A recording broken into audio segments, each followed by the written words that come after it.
بسم اللہ الرحمن الرحیم۔ السلام علیکم پیارے دوستوں ساتھیوں۔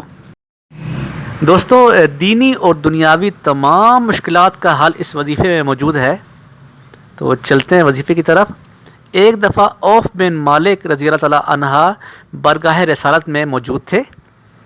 حاضر ہوئے اور عرض کیا کہ یا رسول اللہ، میرا لڑکا دشمن کی قید میں ہے اور اس کی ماں اس کی جدائی میں سخت بے چین ہے، تو آپ کا میرے لیے کیا حکم آپ کا ہے؟ اب میرے لیے کیا آپ مجھے وظیفہ آپ بتائیں گے؟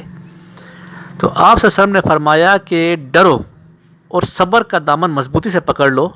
میں تجھے اور تیری بیوی کو حکم دیتا ہوں کہ تم کثرت سے لا حول ولا قوت الا باللہ کا ورد کیا کرو۔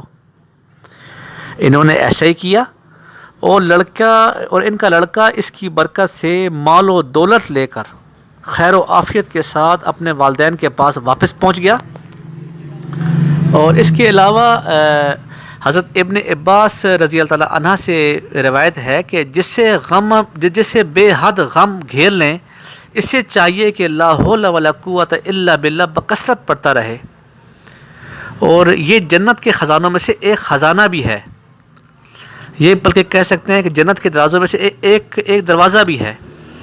ایک روایت میں ہے کہ لا حول ولا قوت الا باللہ کے ساتھ ایک فرشتہ اترتا ہے اور وہ صحت مندی لاتا ہے، کیونکہ یہ 199 امراض کی دوا ہے، اور روزانہ 100 مرتبہ پڑھنے سے کبھی بھی محتاجی نہیں ہوگی۔ اس کلمے کی عمل سے بڑھ کر کوئی چیز مددگار نہیں ہے۔ تو دوستو، آپ بھی اس پہ عمل کریں اور اللہ پاک ہم سب کے لیے آسانیاں پیدا فرمائے۔